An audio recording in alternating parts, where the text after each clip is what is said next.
Friends, இந்த வீடியோவில் நம்ம எதை பற்றி பார்க்க போகிறோம்னா, பத்திரப்பதிவில் ஒரு முக்கியமான தகவல் ஒன்று வந்திருக்கு. அதை பற்றின தகவல் தான் இந்த வீடியோவில் பார்க்க போகிறோம். முடிஞ்ச அளவுக்கு நிறைய பேருக்கு ஷேர் பண்ணிவிடுங்க. அதாவது கூடுதலாக கட்டணம் செலுத்துகிற மாதிரி இருக்குது இந்த பத்திரப்பதிவில், இந்த ஒரு விதிமுறையை மீறும்போது. இது கண்டிப்பாக என்ன அப்படிங்கிறது தெரிஞ்சுக்கோங்க. அதாவது ஜென்ரலாகவே இப்போ நம்ம ஒரு நிலம் அல்லது ஒரு வீடு வாங்குகிறோம் அல்லது ஒரு சொத்து வாங்குகிறோம் அப்படின்னா, பதிவுத்துறை மூலமாக பத்திரம் பதிவு பண்ணணும். அப்படி பதிவு பண்ணால் மட்டும்தான் ப்ராப்பரான ரெஜிஸ்ட்ரேஷன். அப்போ தான் அந்த சொத்தினுடைய உரிமை நம்மளுக்கு சேரும். ஸோ இந்த பத்திரத்தை பதிவு பண்ணும்போது நம்ம ஆவணமெல்லாம் ரெடி பண்ணுவோம். பத்திர ஆவணங்கள் எல்லாமே ரெடி பண்ணி அந்த ஆவணங்களை வருவாய்த்துறையினுடைய போர்ட்டலில் போய்ட்டு அப்லோட் பண்ணுவாங்க. ஸ்கேன் பண்ணி அப்லோட் பண்ணுவாங்க. ஸோ இந்த பதிவு செய்யப்பட்ட அனைத்து ஆவணங்களும் ஸ்கேன் செய்யப்பட்டு கணினி முறையில் சேமிக்கப்படுகின்றன. நம்ம ஸ்கேன் பண்ணி அப்லோட் பண்ணக்கூடிய அந்த டாக்குமெண்ட்ஸை அவங்க ஒரு சர்வரில் லோட் பண்ணி வைக்கிறாங்க, சேவ் பண்ணி வைக்கிறாங்க. இதில் ஒரு பத்திரத்துக்கு ரூ. 400 கணினி கட்டணம் வசூலிக்கப்படுது. ஜென்ரலாகவே ஸ்டாம்ப் டியூட்டி, ரெஜிஸ்ட்ரேஷன் சார்ஜஸ் இதை தவிர்த்து அந்த பத்திரத்தை ஸ்கேன் பண்ணி சிஸ்டத்தில் சர்வரில் அப்லோட் பண்ணுறதுக்கான சார்ஜஸ் இப்போதைக்கு ரூ. 400 வசூலிக்கிறாங்க. இந்த கட்டணமானது 10 பக்கங்களுக்கு மட்டுமே பொருந்தும். அதற்கு மேல் உள்ள பக்கங்களுக்கு தனித்தனி கட்டணம் விதிக்கப்படும். பதிவு பணிகளை விரைவுபடுத்தவும் எளிமைப்படுத்தவும் பதிவுத்துறை பல்வேறு நடவடிக்கைகளை இப்போ மேற்கொண்டுட்டு வருது.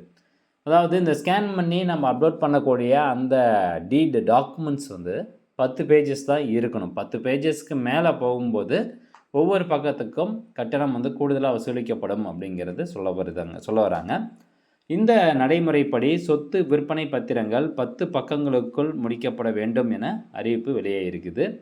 10 பக்கங்களை மீறும் பட்சத்தில் 11வது பக்கம் முதல் ஒவ்வொரு கூடுதல் பக்கத்துக்கும் தலா ரூ. 100 கட்டணம் வசூலிக்கப்படும் அப்படின்னு சொல்கிறாங்க.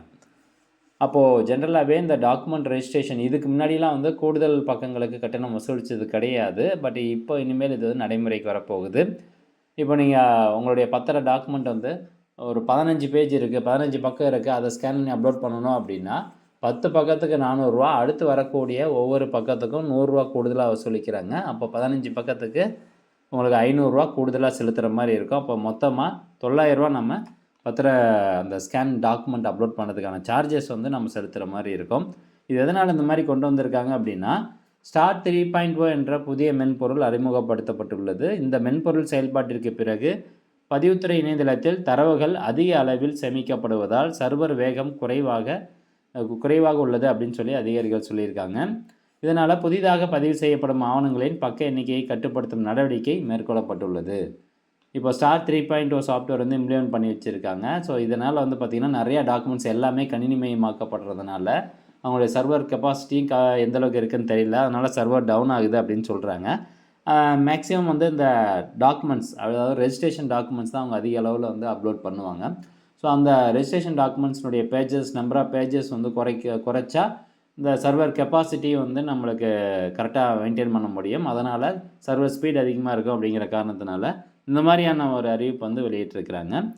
இந்த விற்பனை பத்திர பக்க வரம்பு சொல்லியிருக்காங்க பாருங்கள். ஸோ பதிவு செய்யப்படும் ஒவ்வொரு ஆவணமும் ஸ்கேன் செய்யப்பட்டு இணையதளத்தில் பதிவேற்றம் செய்யப்படுவதால் பக்க எண்ணிக்கை அதிகரிப்பது சர்வர் சுமையை உயர்த்துகிறது. இதனை கட்டுப்படுத்தும் நோக்கில் கூடுதல் பக்கங்களுக்கான ஸ்கேன் கட்டணத்தை கண்டிப்பாக அமல்படுத்த பதிவாளர்களுக்கு உத்தரவு வழங்கப்பட்டுள்ளது.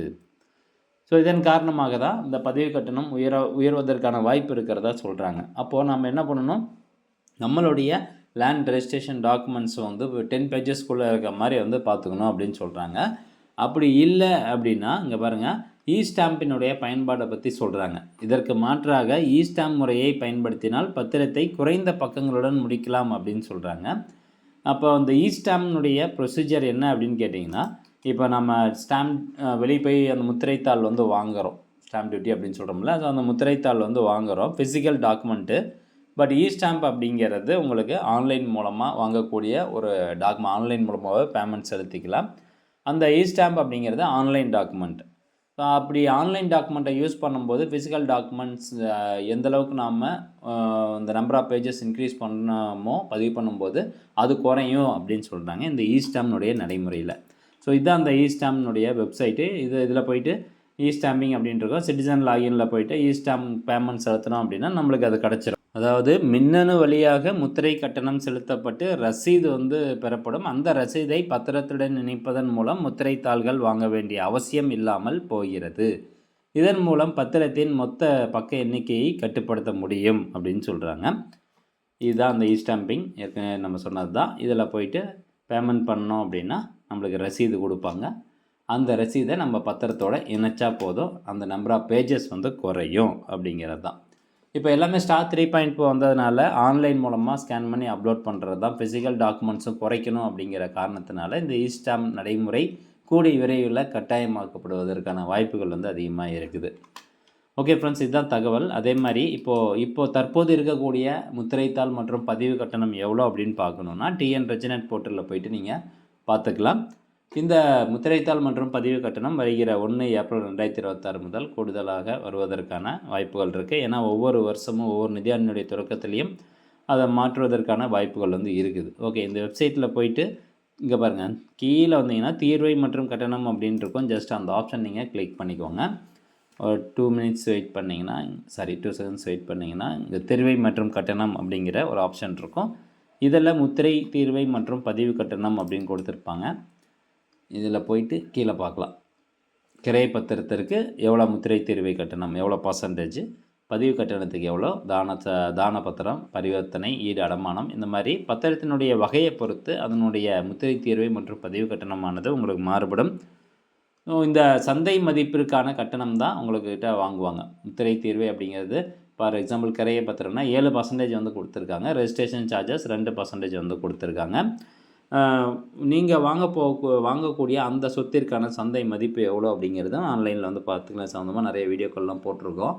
அந்த சந்தை மதிப்பு இப்போ உதாரணத்துக்கு நீங்கள் ஒரு 5 லட்ச ரூபாய்க்கான ஒரு சொத்து வந்து வாங்குறீங்க அப்படின்னா அந்த 5 லட்ச ரூபாயில் 7% வந்து முத்திரை தீர்வை கட்டணமாக செலுத்த வேண்டியதாக இருக்கும். பதிவு கட்டணம் வந்து 2%. ஸோ இப்படி தான் வந்து கணக்கீடு பண்ணிக்கணும். ஸோ அப்டேட்டை பொறுத்த வரைக்கும் நீங்கள் ஸ்கேன் பண்ணி அப்லோட் பண்ணக்கூடிய அந்த பத்திர டாக்குமெண்ட்ஸ் வந்து 10 பேஜஸ்க்கு மேலே போச்சு அப்படின்னா ஒரு பேஜுக்கு கூடுதலாக நம்ம 100 ரூபா செலுத்துகிற மாதிரி இருக்குது. இந்த அப்டேட், இந்த தகவல் முடிஞ்சால் நிறைய பேருக்கு ஷேர் பண்ணுங்கள். மீண்டும் அடுத்த ஒரு நல்ல பதிவில் சந்திக்கலாம். நன்றி, வணக்கம்.